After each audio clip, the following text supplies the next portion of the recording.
ఎవరిని సేవించాలి, ఎక్కడ కొలువుండాలి, ఎట్లాంటి వారిని పరిచరించాలి అని ప్రశ్న. ఆ మాటకు వస్తే సేవావృత్తి శ్వవృత్తి, కుక్కబతికే ఈ కొలువులు చేయటం అని పెద్దల అభిప్రాయం. కానీ తప్పదు, కాలం మారుతోంది. ఎప్పుడో వెనకటి తరాల వారే అనుకున్నారు ఆ మాట ఆనాడే, కాలం మారుతోందని. ఈవేళ వాళ్ళము అనుకుంటున్నాం కాలం మారుతోందని. పరిణామశీలం, గమనశీలం కదా. కాలం మారుతూ ఉంటుంది, మార్పులు పొందుతూ ఉంటుంది. అది ఎక్కడ ఆగదు, నిరంతర గమనశీలం అది. ఒకనాడు అసలు కొలువే కూడదు, కొన్నాళ్ల తరువాత కొలువు చేసుకోవచ్చు, కానీ కొన్ని నియమాలకు లోబడి. ఈవేళ కుక్కలా పడి ఉంటాను ఇల్లు చూసుకుంటూ అంటే అందుకు వేరే ఆల్సేషియన్ డాగులున్నాయిలే అనే స్థితి. కొలువు చేయక తప్పని కాలం వచ్చింది. ఎవరో కొలువు చేస్తూనే ఉంటారు, ఎందరో కొలువు చేయించుకుంటూనే ఉంటారు. ఇంతకు సేవించడం తప్పనిసరి అయి కూర్చుంది. సేవింపక తప్పదు. తప్పదా? తప్పదేనేగా ఈ విన్నపాలు. చూద్దాం.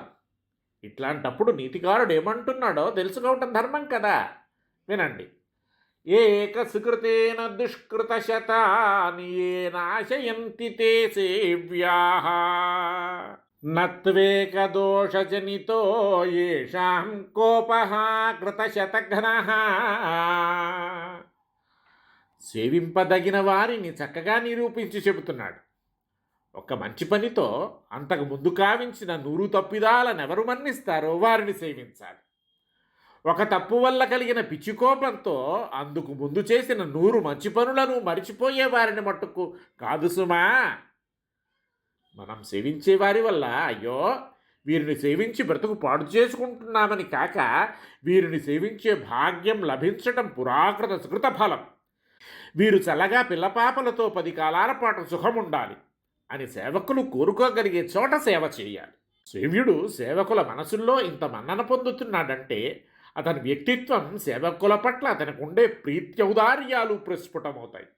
సేవకులకు అక్కడ తాము సేవ చేస్తున్నామనో, శ్రమపడుతున్నామనో, యాతనలను అనుభవిస్తున్నామనో కాక, జన్మాంతర బాంధవం ఏదో ఇక్కడకు తెచ్చిపెట్టి వీరిని ఇట్లా సేవింపచేస్తోంది అనే భావం కలగాలి. తమ తల్లికో పిల్లలకో చేస్తున్నామన్న భావం కలగాలి. తాతరు నెరవేర్చిన ధర్మాన్ని దేవప్రీతి కోసమో పుత్రప్రీతి కోసమో చేస్తున్నామనే భావనం కలగాలి.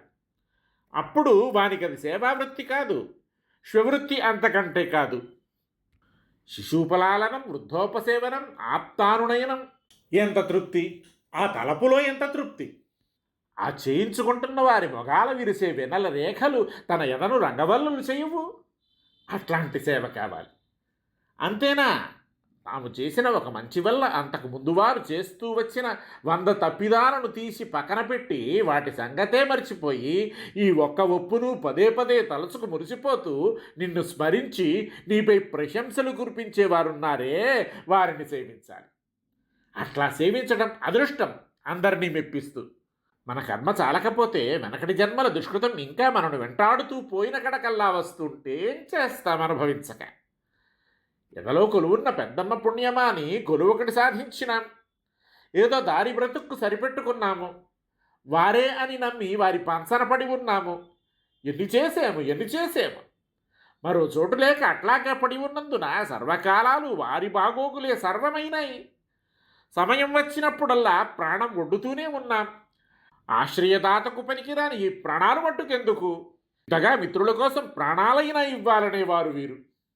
అట్లాంటి చోట కర్మంచాలక కాలవశాన ఏదో పొరపాటు జరిగింది. అంతరంగం ఎరగరా? ఆ పాటి వివేకం లేదా? పోనీండి, తప్పే జరిగిందనుకుందాం. ఇన్నాళ్లుగా చేస్తూ వచ్చిన వందలాది ఉపకృతులతో తూచండి. కాదు తప్పే అన్నారు కానివ్వండి. ఆ మాట బయటకు రానియ్యక గతానికి కృతజ్ఞులుగా ఉండండి. అట్లా చేతకాక సాలెపురుగు సంవత్సరం పట్టుపెడితే నక్కతోకతో ఇట్టే అన్నదన్నట్టు ఇంత కృతజ్ఞంగా వ్యవహరించటం దారుణం. ఇట్లాంటి వారు ఎట్టి పరిస్థితులలోనూ సేవనీయులు కారు. విషానికి విరిగిపోయే వీరితో కొంచెం ఎడంగా ఉండటమే శ్రేయస్కరం కూడాను.